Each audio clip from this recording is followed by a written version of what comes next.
I want to get into kind of how you create this tax-free or tax-efficient income stream. So I'm really excited to introduce David Cook, CFP and Senior Advisor from Pure Financial Advisors.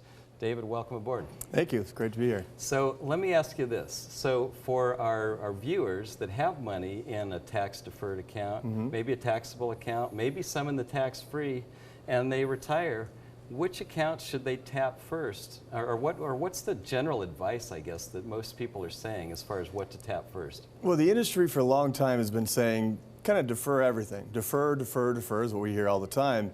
When the ERISA Act of 1974 established the tax treatment of these retirement accounts, at that time, the highest bracket was 70%.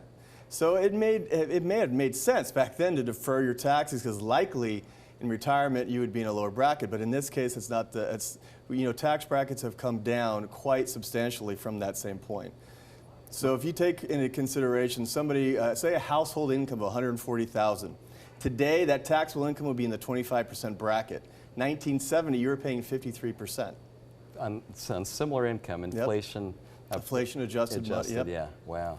Yeah, and so that is the advice that most accountants, most financial planners, and most people, they're told to defer, defer, defer. And when you do that, you retire, right? Let's say you retire at 65, whatever. Maybe you defer your Social Security, maybe not, but maybe you live on your savings and you pay very little tax and you think, well, what are these guys talking about? Taxation retirement is not very high at all, but what happens after that?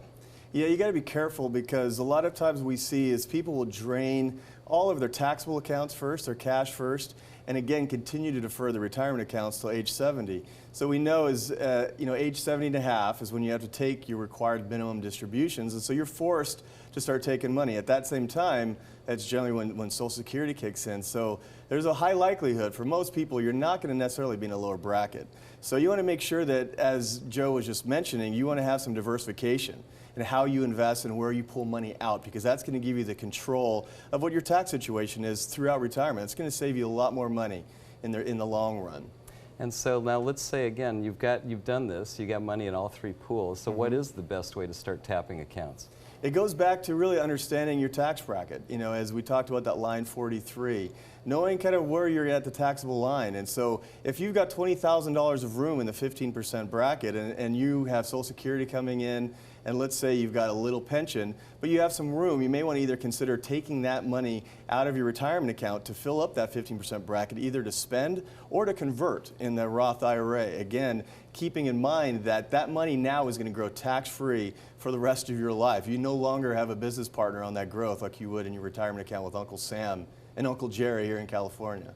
Yeah, and it is interesting, Dave. I mean, we talk to a lot of people, come through our offices, and the general consensus is I'm going to retire and I'm going to live off my savings, and I'm just going to defer, defer, defer, defer. 70 and a half comes around, their required distributions kick in, and their tax situation is completely different. It's much higher. Yeah, you imagine if the only dollars you have left in retirement is everything that's going to come out taxable. And when it comes to taxes, I'm a realist. You have to be kind of a realist when you plan. So if we think that taxes are likely going to go higher in the future, you're just deferring to a future kind of tax situation. And if you got to say take $10,000 to put a new roof on your house, well, you have to now adjust that cost of that new roof for federal and state taxes. So it may cost you $15,000 or $12,000 instead. Yeah, and what's interesting with a lot of people, they're in these low brackets for several years, then a higher bracket because their required distribution kicks in, so they have to take money out of their IRA. Maybe their Social Security starts, and so they got more income. And then all of a sudden something happens, just like you said. Now, if it's a medical expense, maybe they get to deduct the medical expense, and maybe that's offsetting. Yep. But what if it's for a new roof, or what if it's for a trip, or what if it's for grandkids' education? Yep. All of that's going to be fully taxable. What tends to happen is people end up in much higher tax brackets still. And the other side of it too is you lose deductions likely when you get into retirement. So if you've done a good job of diligently paying your house off, and so you lose your mortgage deduction, your kids are out of the house, and so now you don't have those deductions. So a lot of times retirees find themselves not itemizing anymore. So they might find themselves doing it as just a standard deduction. So you're getting kind of hit on both sides. Yeah, so probably a good way to say this is kind of look and see where you're at in terms of what assets that you have.